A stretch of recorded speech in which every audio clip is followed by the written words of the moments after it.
Well, the original idea came from my co-composer, who is someone who has worked as a quant in financial markets before, but also specializes in experimental and computer music. He wanted to take this idea that for him, data, financial data, the interaction of complex systems is inherently beautiful. It's something that, when put into the framework of a financial market, is also inherently emotional. And this, of course, borders very closely on the work that I do with behavioral finance. It's about understanding how emotions impinge on our actions to create the functioning of the market that we observe. And I think the insight there is that yes, we observe it. Yes, we use it for business-like purposes. But there's also something quite ethereal and beautiful. It's a bit like seeing one of those films of huge flocks of birds who just swirl and turn, creating these incredibly beautiful patterns that arise out of the interaction of individuals pursuing their own ends. And Alexa said, why don't we try to do this with an actual functioning market? And it just seemed like such an off-the-wall idea that brought so many strands together that I jumped at the chance.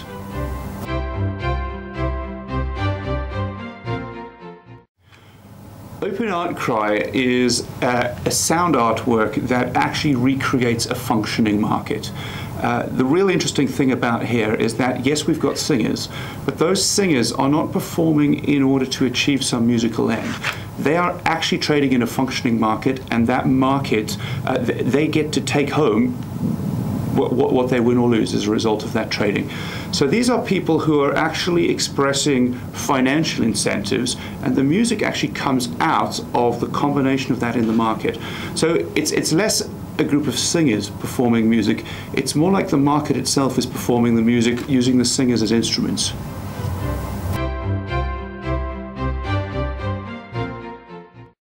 I think, well, the one that was probably most enjoyable and testing was taking 12 very good singers and turning them into traders. We had to teach them the hand signals to use because it's very difficult to communicate purely through singing. They all had to learn individual phrases for each of 3 assets: buying, selling. They had to become good at negotiating and bargaining in real time.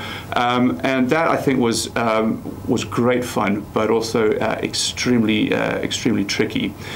The other thing was creating the structure of the market itself. We needed to have underlying this market a computational model that retained enough of the real aspects of how asset classes move together, but was really stripped away and simplified sufficiently so that it was actually doable live on the night.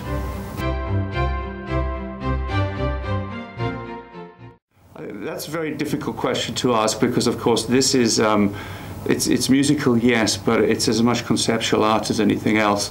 For me, what's exciting about it is it's really combining different worlds. We had a cellist there, we had singers there. I've spent a lot of my time, my life singing with choirs.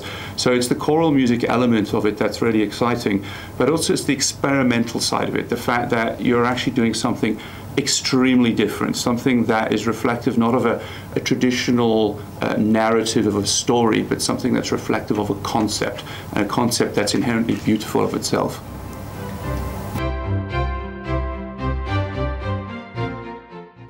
We'd certainly love to perform it again. The great thing about Open Outcry is because the market itself is stochastic, it will be different every time we do it.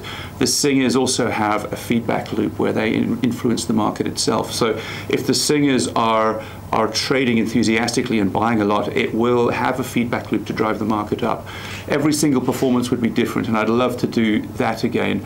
But we're also talking about how we can create other projects that will take concepts of risk, of uncertainty, of network theory, of complexity, and try to embed these into musical frameworks that will enable us to do something similar to Open Outcry, but to express other aspects of financial behavior or of the functioning of the financial markets.